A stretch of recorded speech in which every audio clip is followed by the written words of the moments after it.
So, hello, TDF fans. I'm Aubrey Lynch. I'm the Chief Officer of Education and Creative Programs at the Harlem School of the Arts. And I've been a TDF mentor for about 6 or 7 years, and I love working with young people and bringing them to theater. And I'm here with my friend Desmond Richardson. Desmond. Hello, TDF fans. I am Desmond Richardson, co-founder and co-artistic director for Complexion's Contemporary Ballet, now celebrating its 27th season.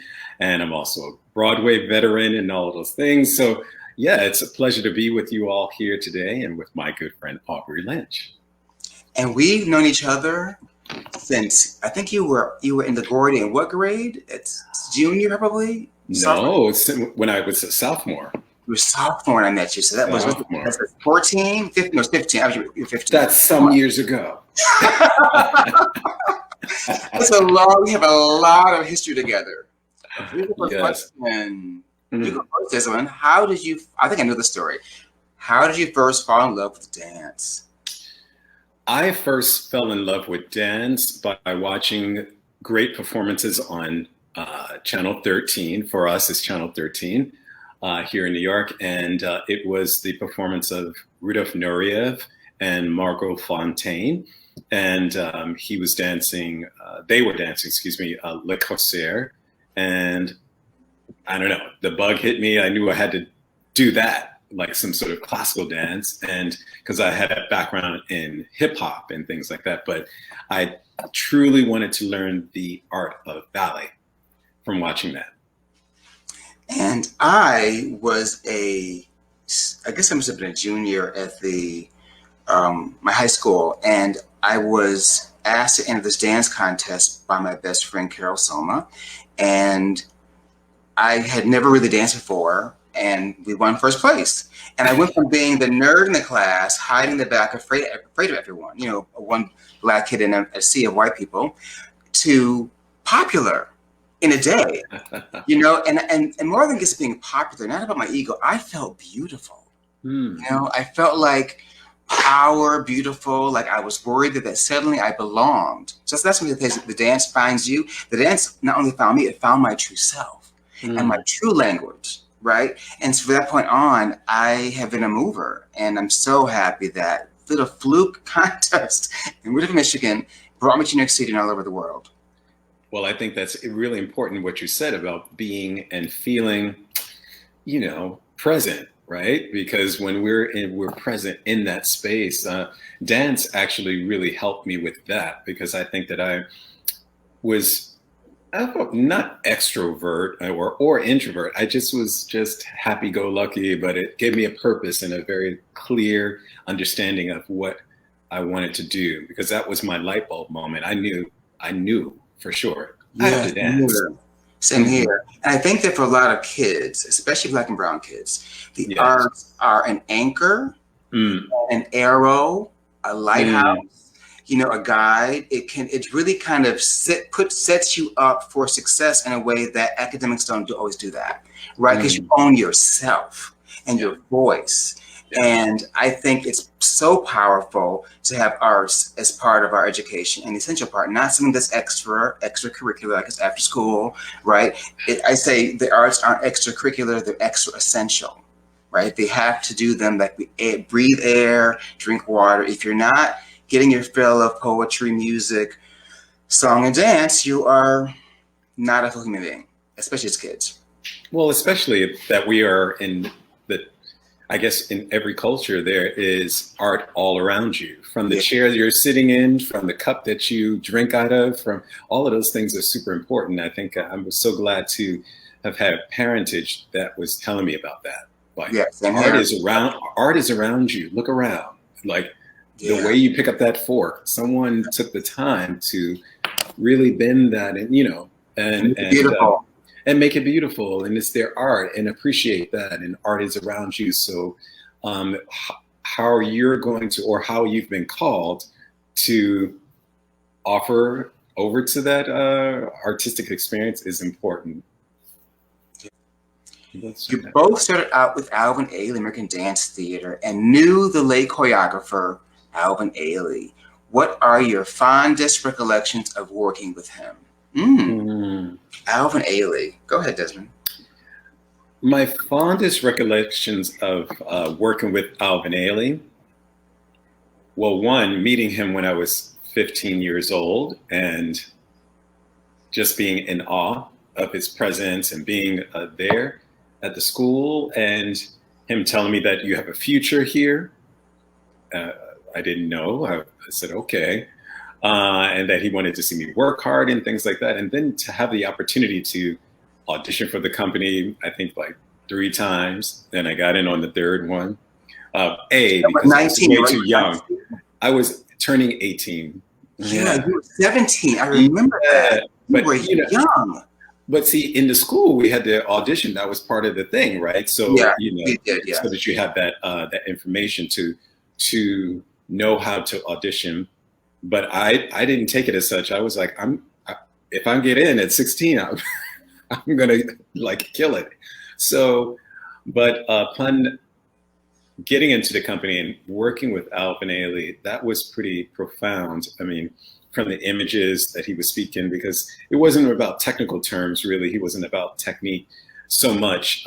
He loved beautiful lines, but he just gave so much imagery and talked about your heart, soul, and humanity, and what is that, and how that translates to people, and what that responsibility is of those of us who are on the floor, getting the material and expressing ourselves through, the choreographer's movement. Yeah, one of my fondest memory I've got two actually. One is in a rehearsal. Never forget this. I tell this story all the time, but I was in this rehearsal with Lydia Roberts. We were rehearsing Isabel, one of Alvin Ailey's ballets, and he said, "Tell me your life story in that phrase of movement." Mm-hmm. There it now, is. Desmond, it was only 8 counts. I got a lot to say. The idea that you could tell your life story in 8 counts of movement was a profound realization in that moment. Everything I understood about Alvin Ailey, performing, dancing on teachers, it kind of came together in one little moment and went poof.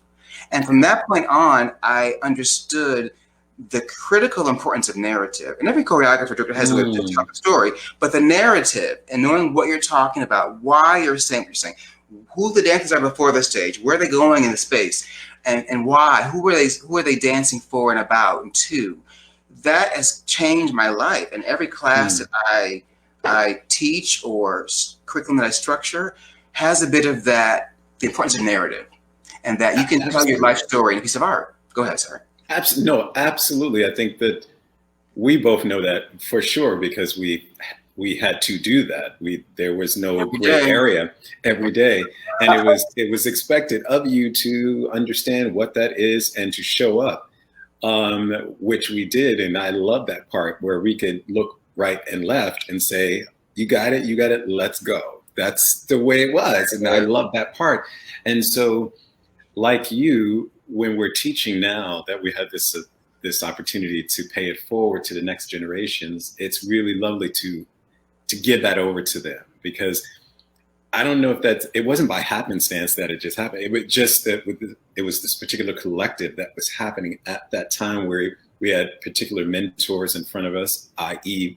Alvin Ailey himself, and all of those other formidable dancers that we could look to, and they weren't just doing modern or ballet, or they were telling a story.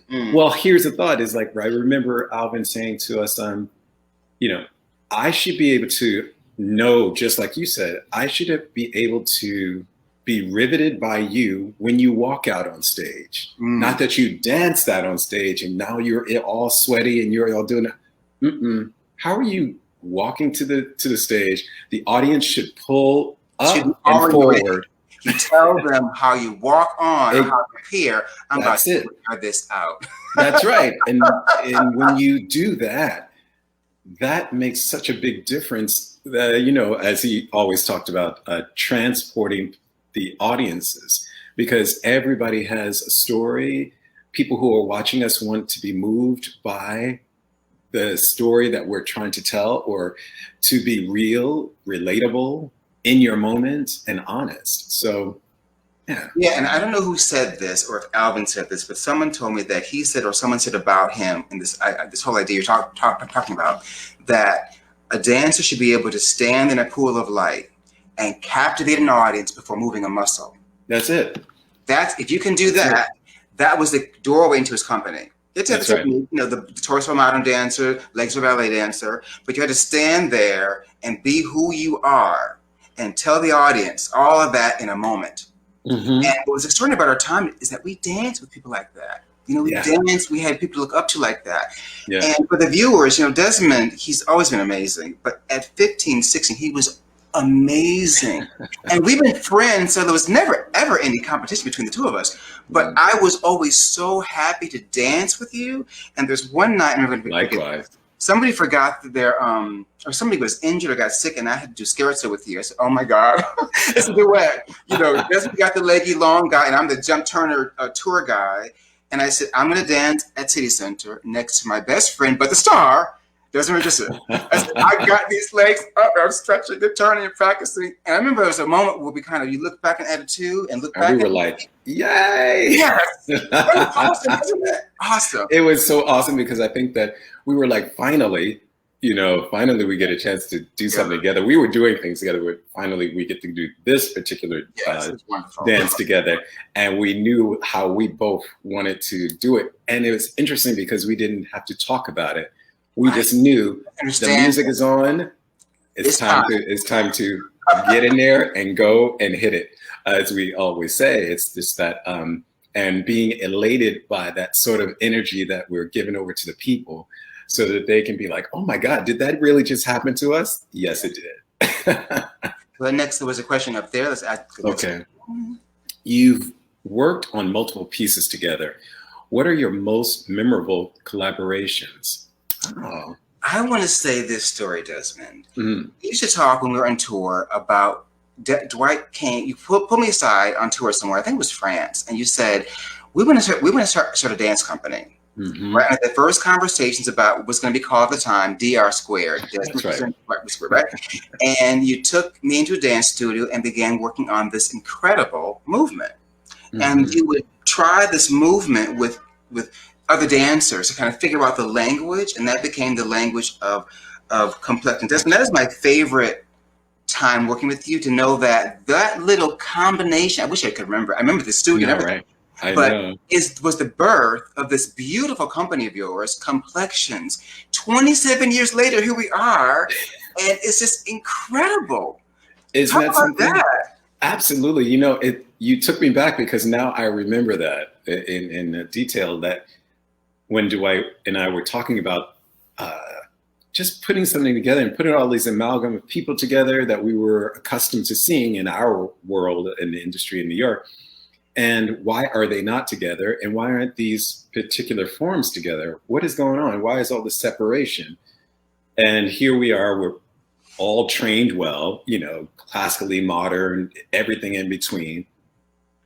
Well, why can't we show that case that in a nucleus where there's this all goodness? And not that we weren't doing it in Alvin Ailey, but we have to understand Alvin Ailey is a rep company that delves into the theatricality and all of those things, and that's really important, and in a Horton-based type of way, right? So, but I really wanted to use like the lines, and I wanted to use like the people. Like let's do all of that. Why do I have to twisted them? Well, yeah, like why do we compartmentalize? Like, oh, I'm just ballet, because I couldn't stand hearing that. Like, I remember one teacher telling me, "Oh, your legs are better suited for jazz." And I was like, "Well, why is that? Dance is dance is dance." So it was very interesting that, lo and behold, years later, I'm becoming the first African-American principal dancer with American Ballet Theater. Mm-hmm. So, and have danced all over the world, and from Russia to... And you know what the comment was, Desmond?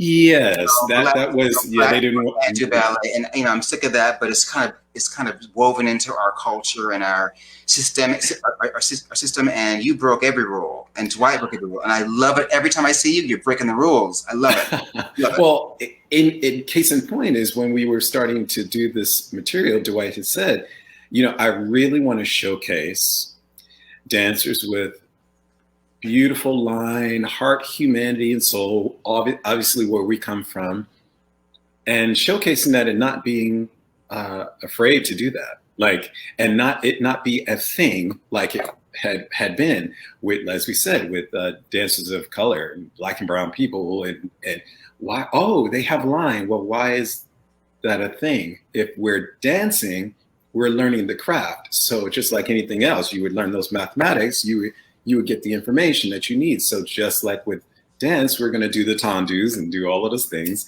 And it's going to be in the aesthetic that you are wanting it to be. So why is that a question? So to that, my other point was, when I heard that from one of my teachers back in the day, I said, that's just so strange. And unfortunately, it's strange for you, not for me. You have to carry that. So I can't be, thankfully, I had a parent who was very conscious in terms of Black culture. And she was like, don't ever let anybody tell you that sort of thing. You have to keep it moving. You have to keep it moving. She will come to your performances like she did. And so, oh, wow, I didn't know. Well, yeah, you did know. So you should have been more, just give me a little moment. Yeah, give me a little moment to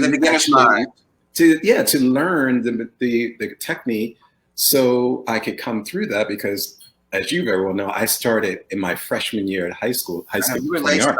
That's incredible. Really? A late starter. So, to all of this technique and all of those things, I had gymnastics and running track and all of that. So I had a physicality, but I didn't know anything about that other thing. But it's very important that those stories continue.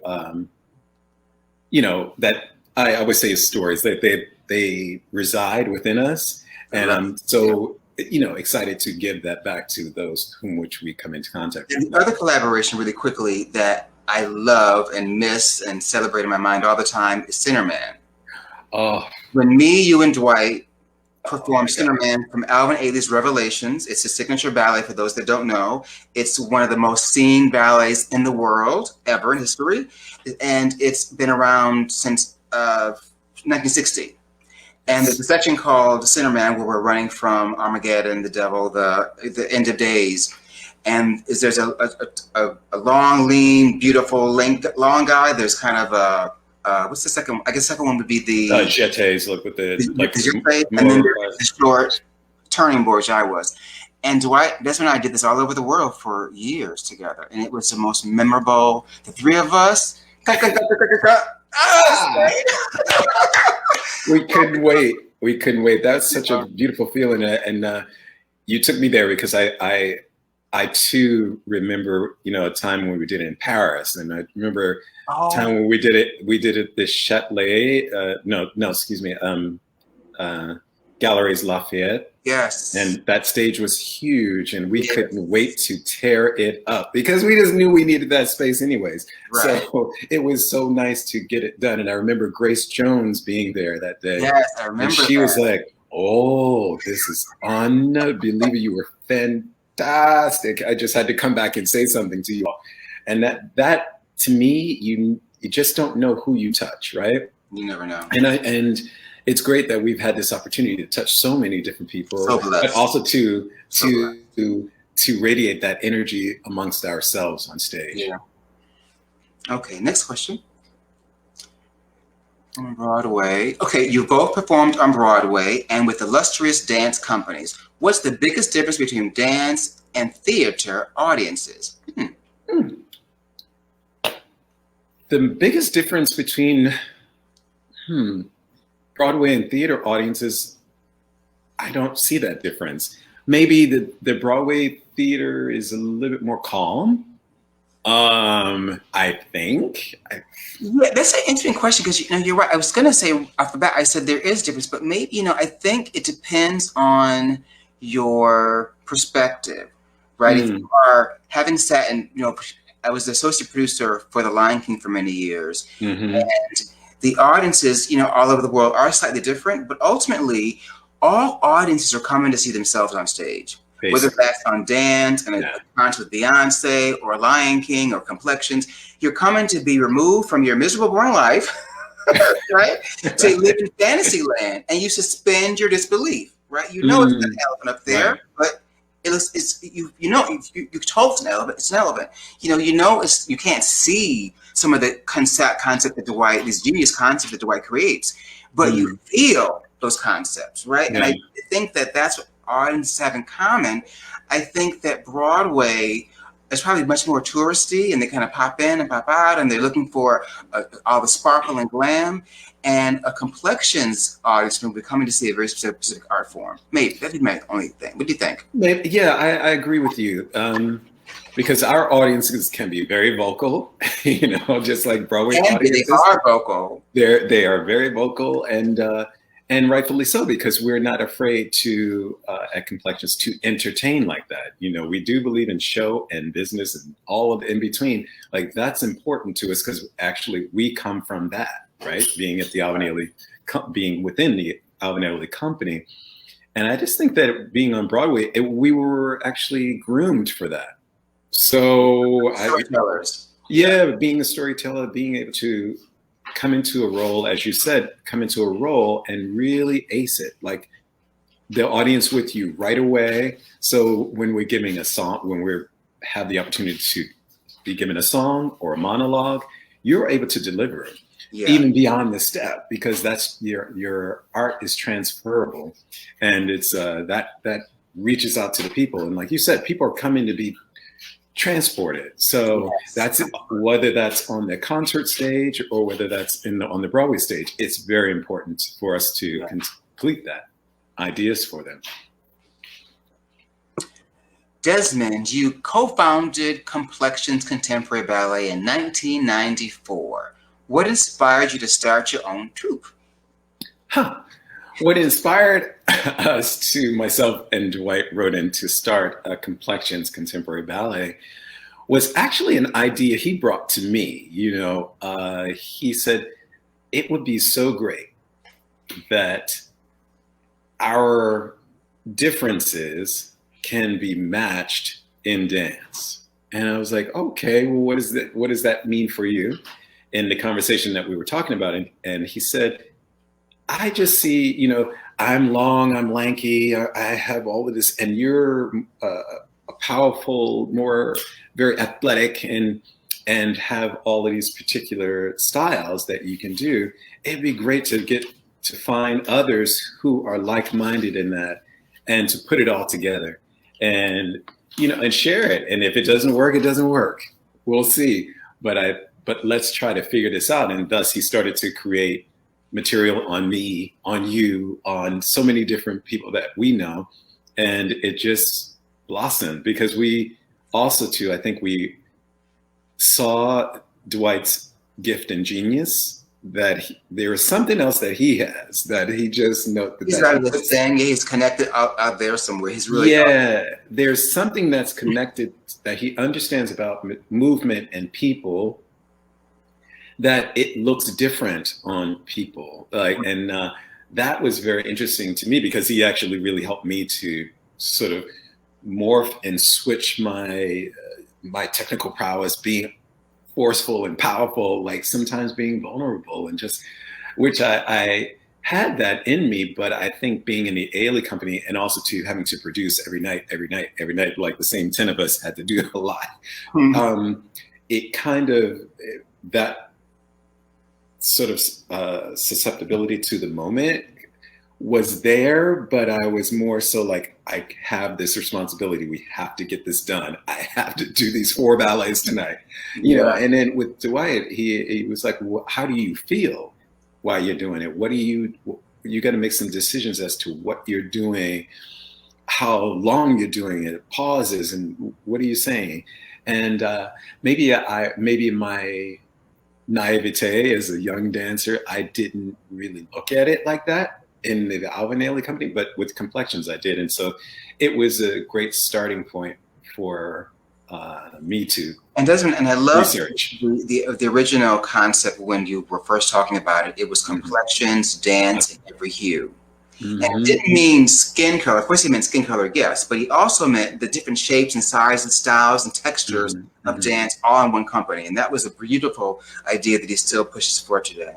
And music, you know. And music. I think we said a complexion, it's a constant in dance, a passion in every hue, Oh, or something like that, the passion in every hue. And that means in every hue, that's like you said, skin, whatever you, whomever you are, whatever culture you come from the music that we're using, from Schubert to Nina Simone to Drake, if you will, you yeah, know, yeah, it's really important that we understand that and that we celebrate all of those all of differences. it. Okay. Aubrey, Mhm. you performed at Ailey, Legend Masazumi Chaya's retirement show in 2019. Now, what was it like to dance with former colleagues as well as new company members? That was, you know, dancing with that night was one of the most amazing nights of my life, I have to say. It was, first of all, I was terrified because I had not been on stage like that, you know, but 30 years, you know, with that company, obviously. And I was on this diet. I was so hungry. I was trying to be thin and long. And I did. I got myself in that little leaves and that little, those pair of tights. You sure And, did. but it was more about celebrating so many beautiful people that were there that we have met over the last 30 years. And to be backstage with them while we're stretching and warming, going over their steps was just extraordinary. And then when you go on stage, I had 70 students from my school, Harlem School of the Arts, in the audience. And they were screaming like a rock concert when I went on stage. And they were telling me, and friends that I had brought there that had never seen the Ailey company before, they said that's the best performance I've ever seen anywhere. Because it had Oh, on stage. It was a really beautiful night, and I'm never going to forget that. And so many memories of our adventures on the road, and with Alvin's passing, and the amazing Judy Jemison taking over the company. All those years, Carl came back and on the stage, and mm, I was afraid I was going to get through it, but when I got out there, I mhm. just felt nothing. I just had just so much joy, so much Isn't that fun. wonderful? But Yeah, it was, I'll tell you from me watching, because I was only hosting, it was lovely to watch your energy because then it's translatable. I mean, I remember being in the wing and ready to come out and be like joining you somewhere. And yeah, that to me is always so great because I'm glad that your students had an opportunity to see that sort of joy because it's the same. So, you yeah. know, Yeah. that's the joy and energy you radiated that night is indicative of what you did always. So Thank it was you. just par of the course for you to share that with them And and the audiences. Yeah. a full circle, exactly. So our we were dancing with people that were legends for us, right? That Mhm. we looked Mhm. up to, and then we have had our careers, and then our kids are watching us, the way you know with who we were. It was just really a brilliant, beautiful night, and I'm gonna play the movie back in my head for as long as I live. And if I That's come right. back in the next life, I'm coming back as a dancer, to be sure. Exactly. Longer legs. Those legs are just fine. Desmond, your company offers dance intensives, and Aubrey, you're on staff at the Harlem School of the Arts and serve as a TDF mentor. Why is dance education so important to you? Desmond.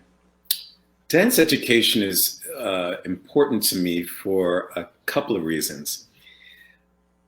I revert back to when I was coming into the High School of Performing Arts and or auditioning for the High School of Performing Arts, and I didn't have any dance education. I was just coming from a place of watching video, a TV screen, and seeing the movie Fame, the original movie Fame, and going, "Oh my God, could that be me?"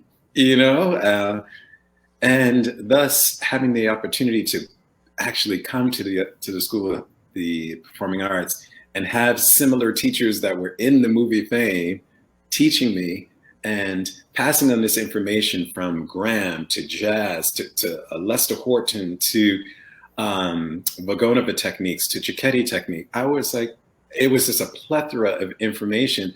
So thus it made me that much more well-rounded in what I was called to do. Uh, and obviously in one like 4 years, there was getting into the Alvin Ailey second company. And then a year after that, getting into the Alvin Ailey American Dance Theater. And to me, that education was so profound. I needed that and to be able to speak in the way that I knew I could. So it is it is a big pleasure and an honor to pay it forward to the next generations for me. Yeah, I have to agree. And as I was saying earlier, the arts are not extracurricular, they're extra-essential. The kids have to have the arts because it trains our muscles of creativity. Mm-hmm. And their muscles, our brains have those kind of muscles up there that have to problem solve. Without creative problem solving, the world finds itself where it is now, right? Mm-hmm. And for some kids, the arts, dance and the arts in general, are the difference between life and death. Some have been left behind in academic schools, reading, writing, you have to memorize, exam, test, all that stuff. That's one way to kind of learn. But if you're going to learn, you got to be moving around, using your body and your brain, your soul. And it's a critical part of child development. And working at the school, I can see it. Kids will come in, hunched over and quiet and leave feeling a new person. And you can see it. Them growing to beautiful young people who stand tall and they're bright and they shine. And it's really, really inspiring. And it allows a child to imagine a world outside of their circumstances. They know that who they are where they live now doesn't need to be their life. Where they can imagine things. I could be here, like you did. I can imagine being there. I did the same thing. I saw some movie and I said, I'm going to be in New York City, right? I was a kid. And you got to know it's there. You got to believe you can do it. Right. And the arts give you the confidence and all that stuff. So it's a critical thing. And it's the first one cut. And that's because the world is run by linear people who think in order, one thing at a time. And it's got to be a thing and an outcome that's measurable. You can't measure dance. Sorry. No. You can't measure painting. Or clay sculpting, or singing. So why do you try? It's a part of us that has no words. Let us do what we do and celebrate that. Yeah. You know how I am. No, but listen, I think that you're right on point with that. I think it's so important to realize those whom we work with and have to engage in that kind of conversation a lot. We bring them into the room with young people to watch the process. And some of them go, oh my gosh, I didn't notice. Or my favorite is the parents. Sometimes they keep them out of the room for a little bit. And then when you bring them in as they have already worked on things and they go, oh, I didn't even know she or he or whomever could do that. And you say, well, they just needed and their own child to do sometimes, right? That's and their own child, exactly. Yes. They didn't know that this genius or this sort of energy is radiating from this person. And it's very important to recognize that. I mean, I know we both had parents that were like a little skeptical, don't you want to go to college? You should go to college and you should go ahead on to, Yeah, so my dad thought I was running out to join the circus. I was going, I want to go to college. I'm sure she was. Right. And my mom, she was about the corporate world. So she was like, okay, well, how long are you going to do that? At first, because she was like, well, you need to, you have to apply these other skills that you have that, your face. But as my mom, so she was very adamant about, well, if you're going to do that, then, okay, these studies have got to be in play. And then also to really helping me to look at dance. And as you said, there's so much in dance. I learned better math in dance because one of my teachers said, oh, this is all physics and geometry. You do know that. And I was like, oh, let me get on it. I needed to understand the lines in space and the sculpture you're making and where your arms are moving and what are you doing around your face? You're making a box, a horse. All of those things were very important to me, which I wasn't looking at before when I was in public school in Queens growing up, and I didn't and had no dance background, right? But I saw it. Thankfully, my mom had took me to museums and things like that, and I was looking at it looking at art and being so enamored with things like that. So, but it's very interesting to just give the kids space. And when you give them space to and give them the information.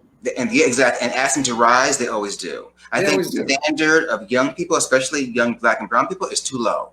Raise the bar, cupcakes, raise the bar up. Ask them to go there, and they will go there every time. Every time they will rise. Every time, yeah. During the shutdown, have you seen any virtual dance pieces that have blown you away? Complexions. Look at those. Yes, talk about those, Desmond, because those blew me. That last one, oh my God. Thank you. Thank It's you. Well, beautiful. yeah, we talked about, the one that we worked on. I mean, I've seen a few, and the worst. I found a few, excuse me, I've seen a few dance videos. There's one in particular that I worked on, which is Edging Normal with in collaboration with Jacob Jonas, choreographer in Los Angeles. And that whole series is really beautiful that he's working on. But the one that we have done, Complexions, and are working on the next 3 series, was called Black is Beautiful. And we researched, well, Dwight got in touch with these poets from the UK, and he DM'd them on Instagram. They got back in touch, and then this thing just snowballed. And Dwight really knew what he wanted to do. He said, I want to speak to this moment of, Black lives and how they matter. And yes, we understand everyone's lives matter, but they don't matter until Black and brown people's lives matter, because that's sometimes not part of the conversation, because systemically it didn't need to be part of the conversation. Of course. But now it is a more broader part of the conversation, because of so many entities have brought so much to the fold in America and nationwide, right? So it's very important that we spoke to that.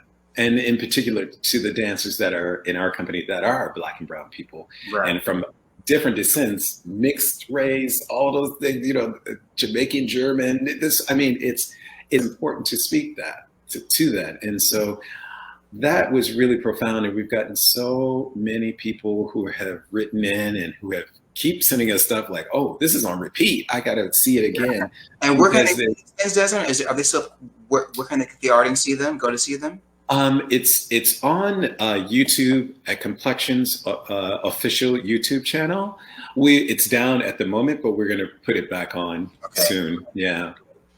Well, it's awesome. That was one of my favorites for sure. Thank you. Yeah. And now we have a couple more coming. Okay. Have you been staying creative during the pandemic? Well, you have for sure. Right? Why are you pushing on me? Because you're painting pillows, and I understand. He not only is a phenomenal dancer, he's a poet and a singer, and beautiful painter and artist. So you've been creative for sure. Yeah, I've been working on a lot of different creative endeavors. I think the pandemic actually brought that out in me, because before I'm running, I'm getting on a plane, I'm going, I'm going to the next teaching gig, or the next gig, if you will, whatever that endeavor would be. And in this quiet time, it's helped me to really focus in on a few things that I've always wanted to do. I've always been very interested in textiles and interior design, and so I've been thinking about that and working on these pillows, and they will be coming to fruition very soon. Working on the website, and so they will be available. They're hand painted, so with my design. So I didn't think I would actually do it, and it was so nice to have my fiance Davide say, you should do something. You should do it. Don't just let it sit over to the side and you doodling in your little notebook. Like, put it on something, put it on fabric. And then that made me go back to what our mentor, Jeffrey Holder, said. He said, if your art is transient, you should be able to put it in so many different places. Yes, so if true. If you feel like you want to make a curtain with your design, or a dress or something like that. And even if you don't know, there's plenty to find out. Huh? Yeah, he's a real Renaissance man. Very Renaissance, but I felt, you, sir.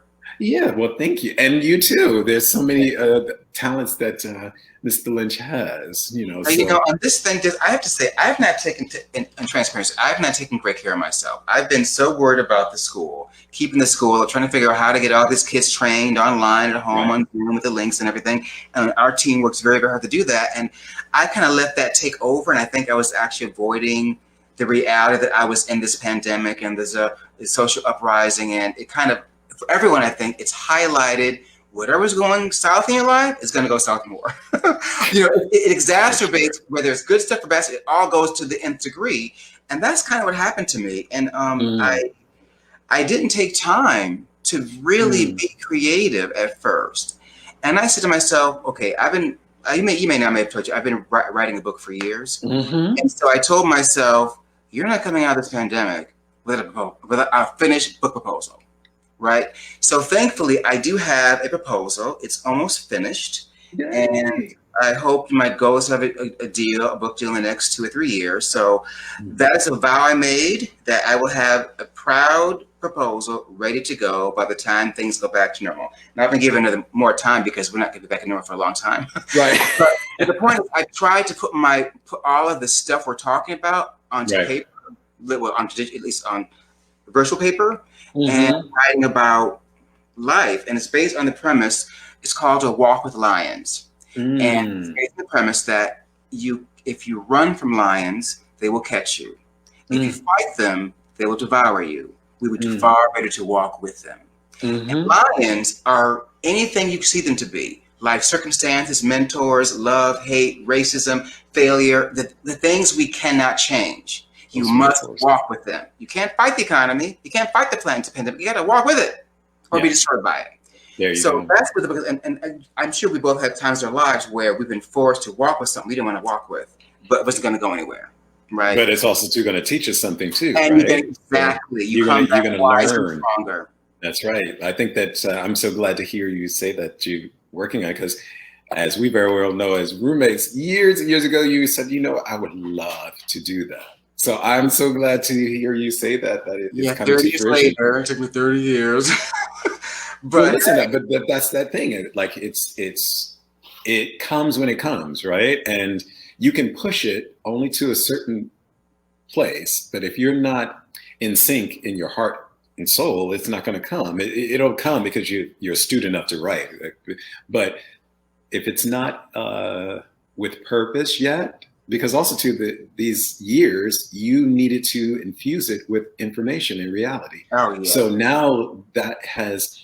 now you're able to shape it in a particular way where now you can give it to the people and they can really understand it. Powerful than absolutely. Now, taking all the stuff that we've been through and all this metaphors, that one about Alvin's in there, Tell Me a Life Story in the Face of Movement, it's all there. And I hope that for young Black male dancers in particular, they hear that message. It's for everyone, but you write the book for a person, a thing, and it becomes more universal. Yeah. So fingers crossed, by the summer, I'm going to have a proposal done for sure. I love it. That's the way we do it. Your careers have already filled so many high points. What's left on your professional bucket lists?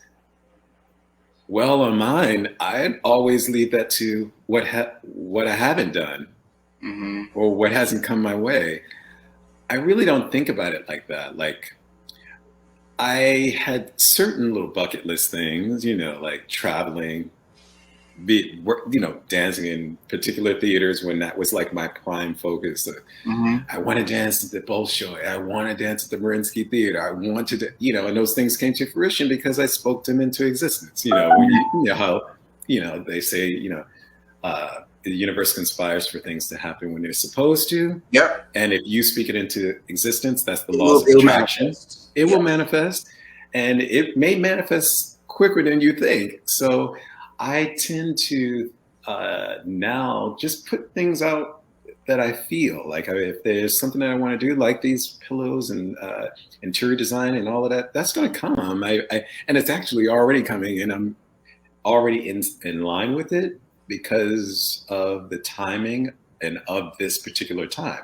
I'm not dancing like I was and things like that, and I'm okay with that. And also too, there was that transition, right?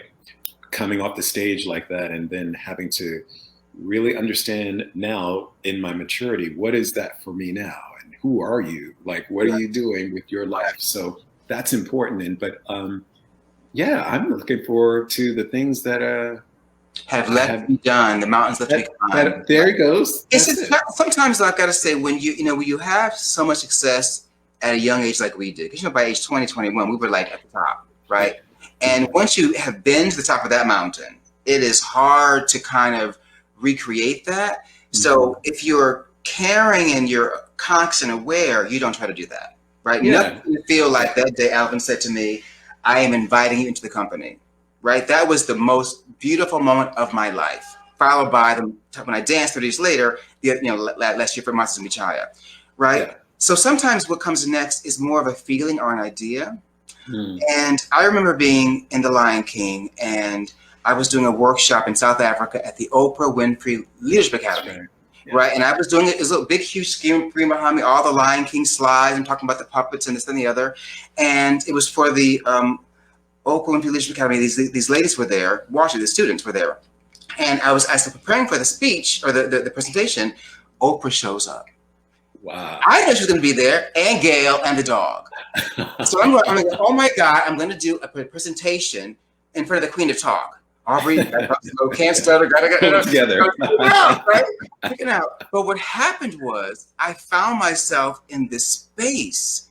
I was one with the audience, and I was talking. And even Oprah, she'd raise her hand and ask me a question. By the way, when Oprah says your name, okay, right, exactly. The sky's part. Conversation, and it turned from Lion King to about life. And when she left, she said, thank you for giving my girl such a beautiful gift today. She gave me this big hug. I'm never going to forget this, right? And I thought to myself, I don't know what that was, but that's me. I don't know how to do that. But I said, one day I'm going to stand in front of an audience talking like that about the world, the arts, and life. And it won't be Lion King back there. It'll be me. So whatever that is, I don't know what it looks like, and I'm hoping the book project is part of that. I want to stand for an audience and inspire not just my students of 20 kids, but millions. And if I could do that. That's your TED Talk. Yeah, well,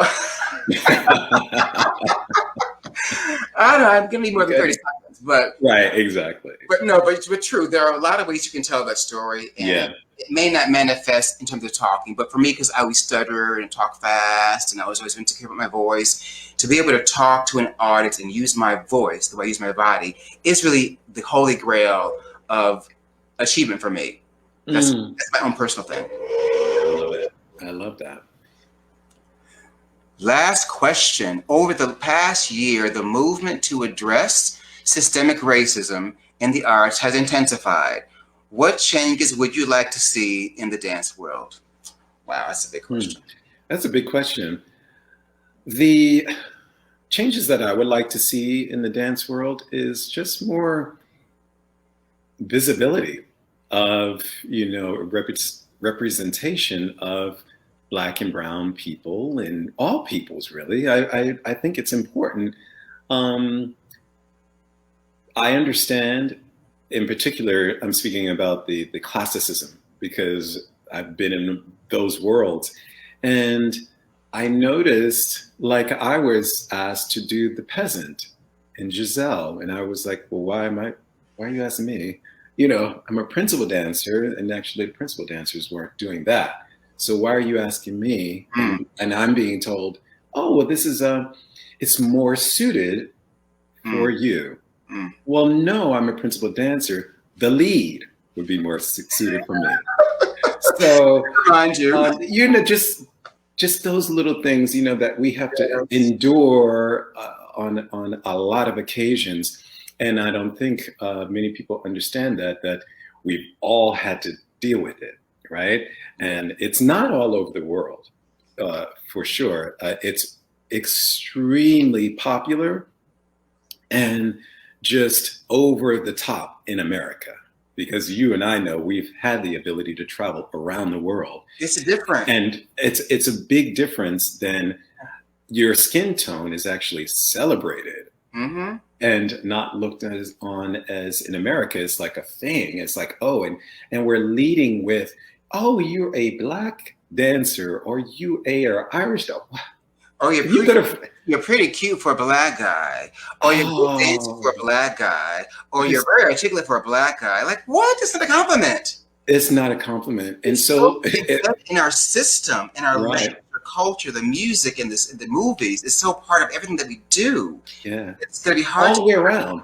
All the way around, and I think it's in every culture now, where we all are saying this thing. It's like, case in point, when you're in France, They don't introduce themselves as, it's just sweet black dancer. Oh, what? Right. Or no, I'm a black French. Yeah, yeah. Or I'm an African French. No, you're French. Well, You're no, French. in America, you don't say that you are Asian American. You don't say that you're Irish American. You don't say that you are German American, but you say African American. Yeah. Which means you're American, but you're over there American, other American. I Yeah. hate that. You know what I mean? And I think that I remember you talk about, those experiences, the little tiny things that happen to you. I was teaching a jazz class. I think I was in Ailey too, maybe the first company of Alvin Ailey. And the owner of that dance studio, I was a guest artist, said, I can see you must have had some ballet training. I was like, yeah. But she would, because I was supportive abroad because the jazz was very ballet. Yeah. Was shocked that she saw this black guy teaching jazz with ballet training. That's kind of, and when you grow up in a world like that, it really gets into your head. So you got to kind of step outside and go, okay, what's got to happen? Here's a short answer. America, listen up. Hire black people. Period.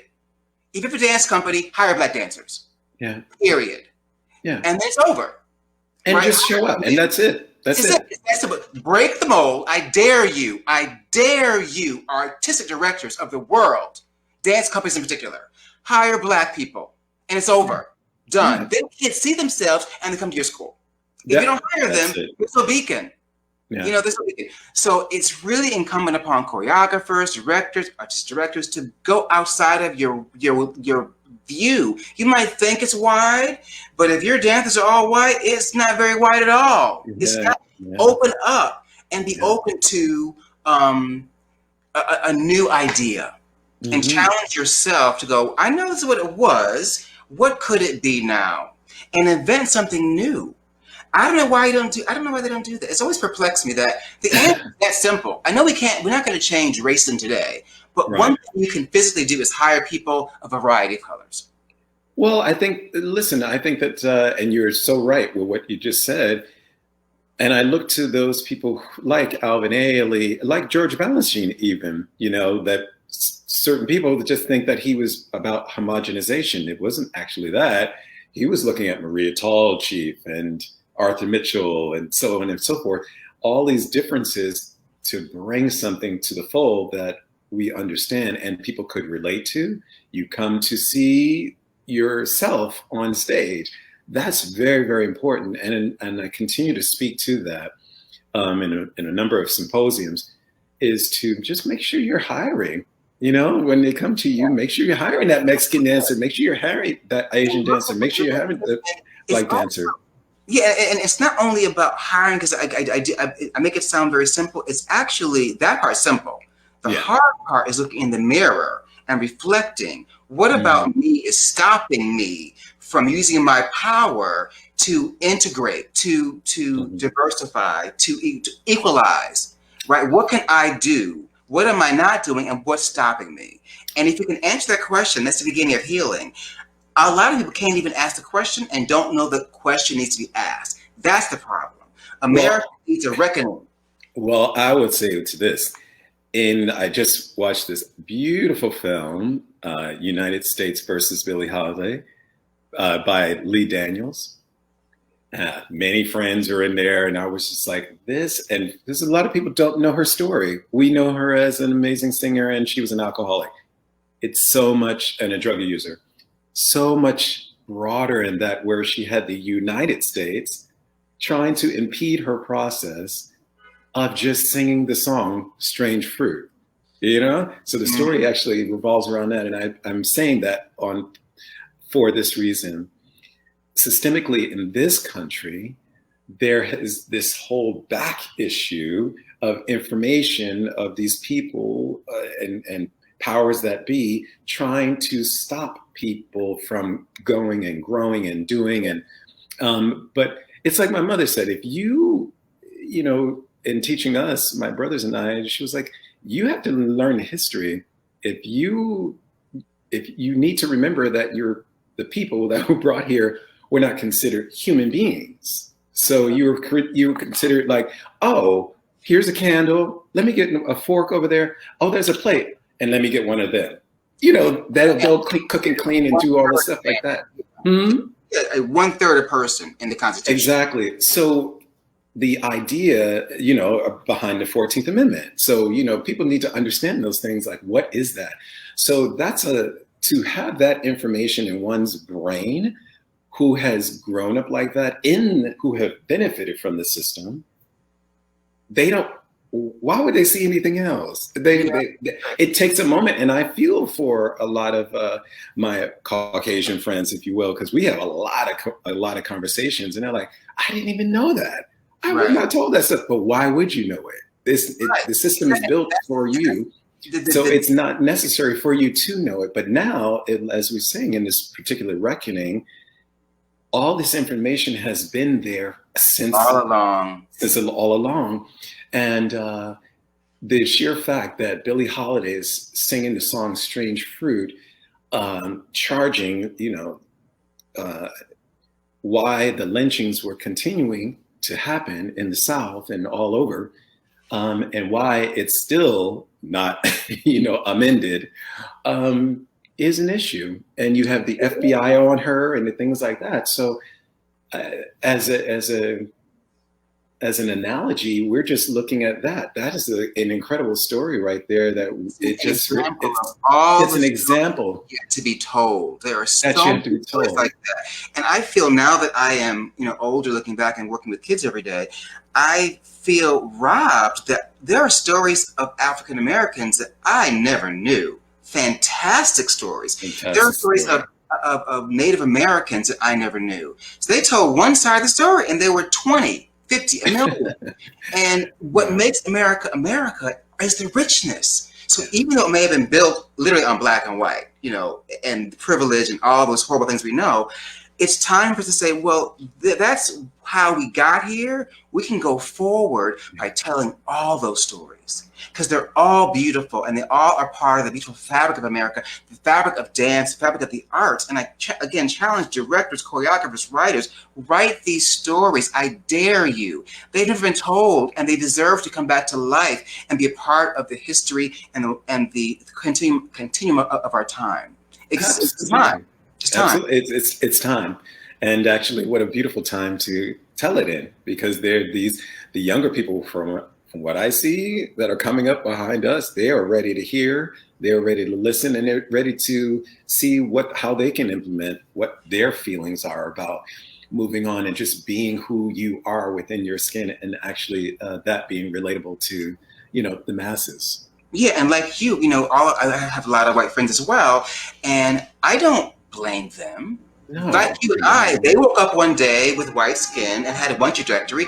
I woke up one day, had black skin, had the other trajectory, and now we're together. So I'm not going to punish you for inheriting what happened with their ancestors. However, we can now look at what it is and fix it. And it's not going to happen unless we're all on board making the same movie. It's just not going to happen. So I hope for the world that we can put our egos aside and admit our ignorance and admit our privilege. And you and I, we have male privilege, right? That's a privilege. We understand that. That's and right. To own that and join the reckoning. Yeah. Yeah. That's a beautiful way to put it. Okay. Well, thank you so much, Desmond. What a great conversation. Absolutely. I love you.